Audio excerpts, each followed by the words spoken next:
There's nothing quite like an unexplained mystery to capture the imagination of a curious soul, and the events that took place on the evening of March 24th, 1997, in the remote moorland setting near Sheffield, England, have continued to mystify the public and UFO enthusiasts even to this day. So what actually happened on the dark moors that night, and how has it become one of the most controversial incidents in British ufology? In this week's episode, we'll visit the small village of Bolsterston, where many of the reports came. Filtering through the reels of evidence that help make some sense of this story, we'll read the incredible witness statements and conclude what the experts believe must have happened on this most bizarre night.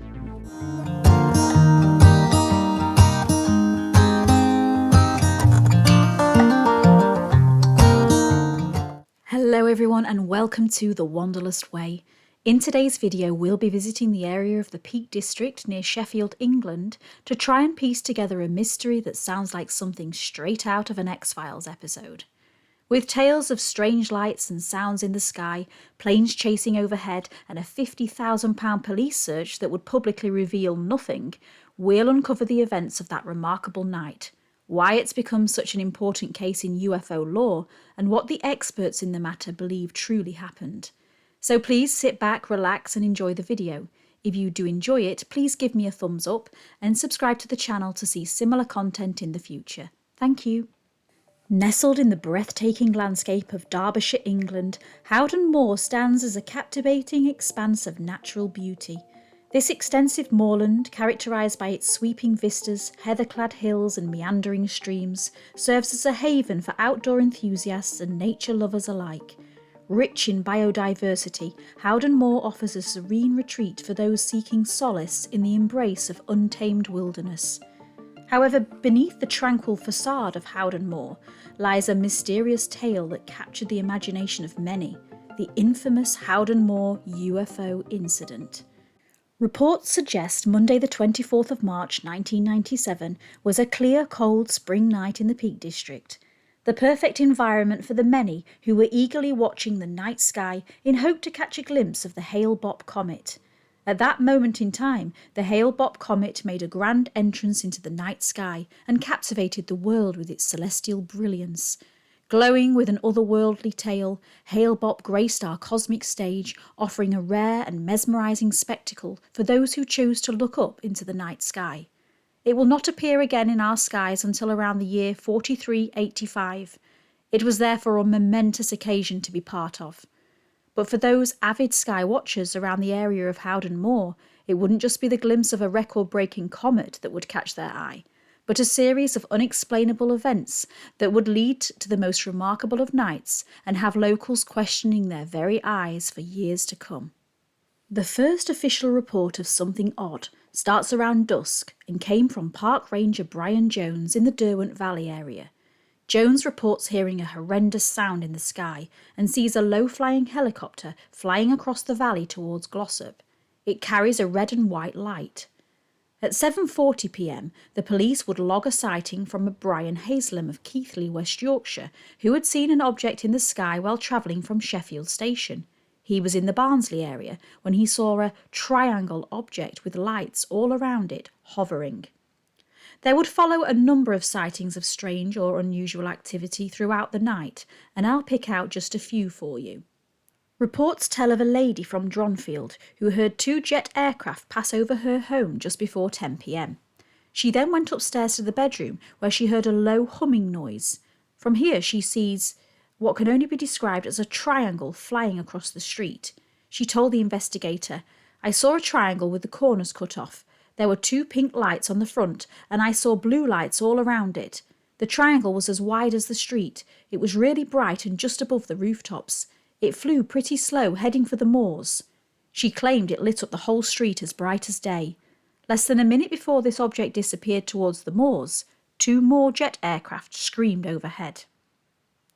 Around the same time, Police Special Constable Marie France Tattersfield and her husband Steve, who was a light aircraft pilot, were driving along Brightholme Lane near the village of Bolsterston, looking for a good viewing spot to watch the comet. Instead, they would go on to tell officials that it wasn't just the comet they saw that night. Their witness statement tells, It was a very clear night, so we decided to go and have a look at the comet. We left the house around 9:20 and decided to go towards Bolsterston. It was then that we saw a light aircraft which was on my right. It was very unusual because all of its lights were on and it was very bright. We watched it for a while. It was very low and all the time it looked as if it was coming down. The couple carried on driving and the report says, "It was in front of us the whole time with the lights still on, and then it disappeared behind some tall conifers." During this time, Marie-France heard what she thought was a boom or a bang in the area. As the police at Ecclesfield police station approached their evening duty that night, little could they know their phone switchboard was about to be inundated with a swarm of emergency calls, hot from residents in the local area of Bolsterston, an isolated village high on the moorland border between Sheffield and the Peak National Park. The first call came in around 10:15 from two farmers. The pair had seen a plane flying low and disappearing over the direction of the moorland ridge formed by Featherbed Moss and Margery Hill. They both told police how they could detect a strong smell of burning following the appearance of an orange glow. A park warden also later reports a light hovering at ground level in the area of Featherbed Moss. Around the same time, in Mid-Hope near Langsett, gamekeeper John Littlewood was out on the moor in his four-wheel drive vehicle when he saw what he described as two red lights in the sky approaching from the direction of Stocksbridge. He said, "It was definitely a plane, and it was a big one. It was like an old-time plane, but different to a Lancaster, and not a Hercules, because I've seen these too. It came right over the top of me, and I could see there were no lights on it like you usually see on aircraft, just the two red ones. It was making a loud humming noise, and it came from Stocksbridge straight over the top of me and disappeared towards the Dunford Bridge and Woodhead. It was very long, slow and low, probably about 500 feet in altitude. It was a clear night and I could clearly see the outline, and it was making quite a noise. I just thought, what the hell is that? And took it to be a military plane, but I could not understand why it had just got the two lights on its wings." Mr. Littlewood reported his sighting to Inspector Jack Clarkson at Deepcar Police Station, but it does not appear on the police log of the incident. What follows throughout the night and the next day are many similar sightings of terrific explosion sounds in the sky, an eerie red glow, and an aircraft shaped like a cigar with no wings that seemed to be glowing. What's very strange, and possibly one of the most interesting pieces of evidence in this case, is that around 11 p.m. a minibus is travelling along the A57 when it is flagged down by an unknown man who is wandering around in the dark. As it slows down, he approaches the bus and requests a lift to Sheffield. The passengers report the man to be dressed in dark brown clothes, seemingly in distress and smelling of diesel. The passengers, most likely frightened and suspicious of his strange behaviour, refuse the lift and continue on their journey. By this point, South Yorkshire Police, having had so many calls about a downed aircraft, decide to instigate a major search of the area. In the meantime, the local hospital at Sheffield is put on standby, ready to prepare for an influx of casualties from the reported crash. In total, over 200 personnel were sent out to scour an area of approximately 40 to 50 square mile. The operation was to cost over £50,000 and involved some of the most expert emergency service teams in the area, including the fire service and mountain rescue, some of whom met in the car park of the Strines Inn, which is conveniently situated in an isolated spot along the Moorside Road. All nearby airports were contacted to see if they were missing a plane, including the area's many RAF bases. But the same answers kept coming back. Whatever had crashed, it wasn't one of theirs. The RAF aided the search with their Sea King helicopter and supported the operation by setting up a 10-mile air exclusion zone centred on Howden Reservoir. But after a 15-hour search, nothing was found, and by 2 p.m. it was called off. The police concluded, "We got nothing back from air traffic control, no reports of aircraft failing to return, and eventually, having looked at all the circumstances, the decision had been made to call the search off." The conclusion at the end of the search had to be that no aircraft crashed on the moor. Officially, the South Yorkshire Police then categorised the incident as unexplained. But the attention from the local media was intense, with the Sheffield Star headlining it as the Moors plane crash riddle. By this point, locals would start to collaborate their stories and discover the similarities of their findings. They no doubt wanted some answers, and more importantly, they probably wanted clarification about what they'd seen. The police's unexplained summary just wouldn't cut it for some. Instead, it would only go on to fuel the imagination of those wanting answers. Talks of ghost planes, illegal drug drops, and of course alien encounters were some of the many suggestions left to fill in the gaps. For those who didn't agree, attention turned to that of an MOD cover-up. The Ministry of Defence had quite clearly stated that no military exercise of any kind had taken place. Their official stance was that there was no cover-up. When an email was sent to the MOD requesting information under the Freedom of Information Act, their response concluded. Our records indicate that on 24th March 1997, an RAF Sea-King helicopter from E-Flight 202 Squadron was scrambled to search for a possible missing light aircraft after reports of an explosion in the Peak District. Searches took place between 23:25 and 02:55 on the night of 24th-25th March and between 08:15 and 12:10 on the 25th of March. Nothing was found. They later go on to summarise. We can find no record of Tornado aircraft being scrambled to intercept an unidentified aircraft on 24th-25th March 1997. With such a high-cost, seemingly needless operation, it therefore fell to local MP for Sheffield and Hillsborough, Helen Jackson, to push for more answers. On the 23rd of March 1998, the incident was brought up in the House of Commons. Eventually, the MOD were forced to admit that a low-flying military exercise was taking place over northern England on March 24th, 1997, but that it had ended at precisely 9:30 p.m.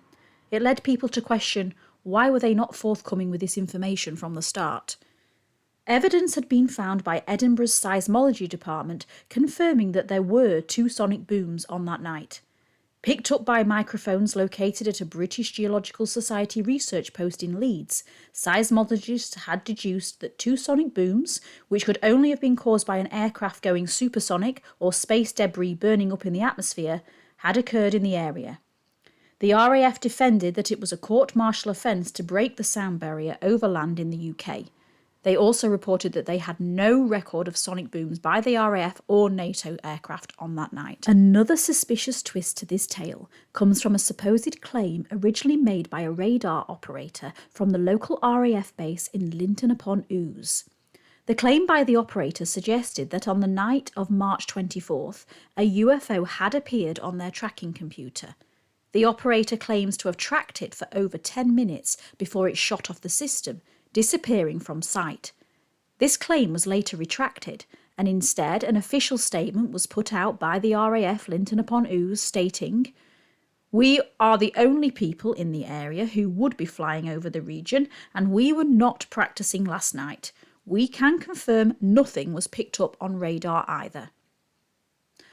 All in all, the Howden Moor case remains a strange mystery, with even the BBC including the story in their Mysteries documentary in the October of 1997. In the absence of a definitive resolution, our minds linger on the possibility that the answers may lie beyond the reach of conventional understanding. A UFO mystery, like a cosmic riddle, invites us to embrace the uncertainty and marvel at the vastness of the universe. Dr. David Clarke, who has done an extensive and excellent job of researching the Howden Moor UFO incident, puts his expert conclusion together, summarising that this is most certainly a military exercise. You can find his full article, which is the best I have found on the case, over on his website, which I have linked below. But what do you think? I'd love to know your thoughts on it all. Who do you think's responsible? Aliens? Ghosts? The military? If you are to read some of the comments underneath Dr. David Clarke's article, you can be confident that this case is still attracting witnesses to come forward with similar unusual sightings and additions. Sometimes things like this just cannot be explained without daring to step into the uncharted territories of both our imaginations and the boundless depths of the cosmos. Thank you so much for watching. Please do comment below with your thoughts and experiences. It's so interesting to hear everybody's feedback. Please like the video if you've got this far, and feel free to subscribe to come on more adventures like this. Thank you.